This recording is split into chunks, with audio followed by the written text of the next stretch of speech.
Every year, people vanish on the Appalachian Trail. Some are found. Others are simply absorbed by the forest.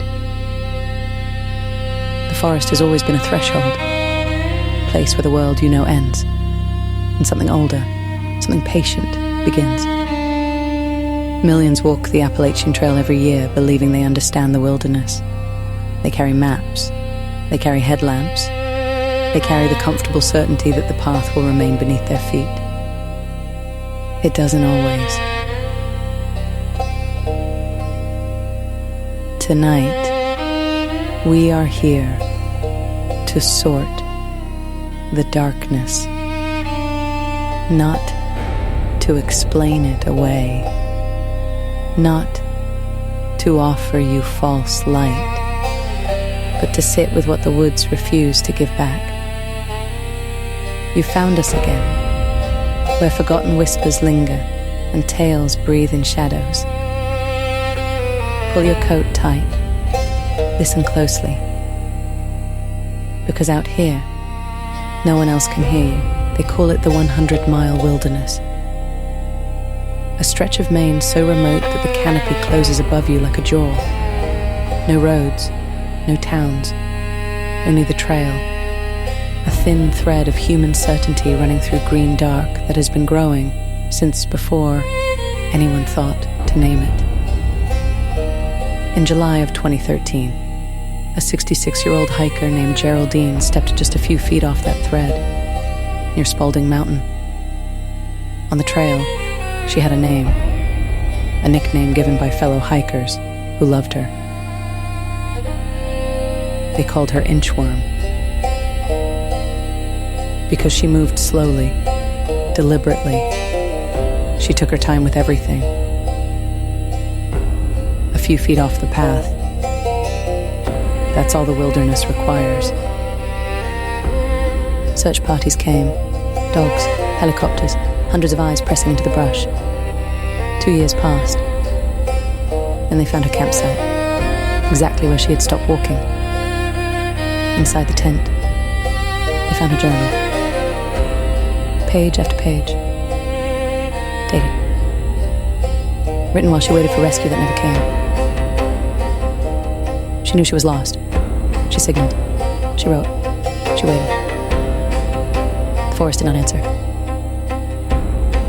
This is the first lesson the Deep Woods teaches. It doesn't need monsters to make you disappear. It only needs you to turn around once, in the wrong moment, and forget which direction was home. But sometimes it isn't the quiet that takes them. Sometimes the woods rage. July 2023, Vermont, Stony, Brook shelter. Robert Kirker, 67 years old, an experienced man, a man who trusted the trail. He sought refuge as the sky broke open. The rain didn't fall. It scoured. It rewrote the earth. Streams became black rivers churning through everything familiar. The trail itself, washed away beneath dark water. When the flood receded, the shelter was empty.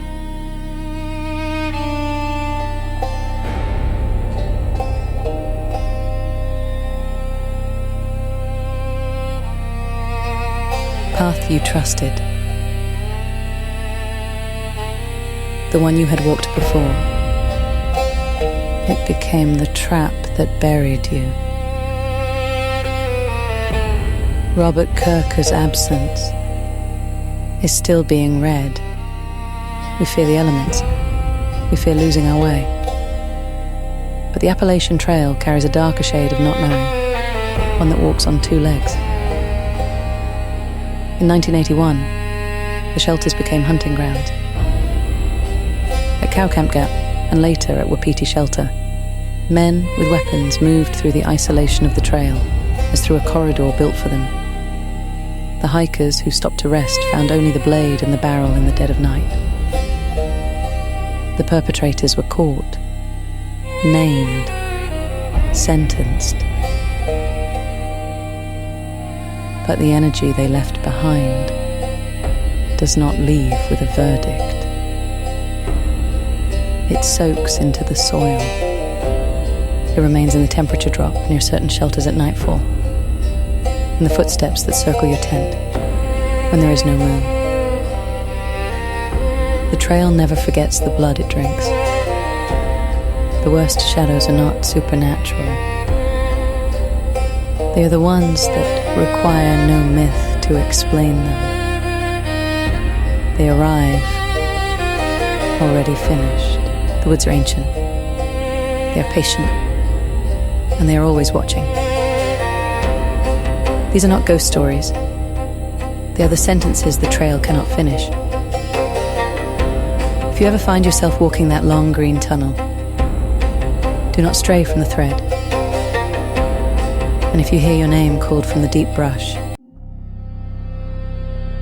do not answer. Subscribe and stay in the light with us. Because out there, she's waiting.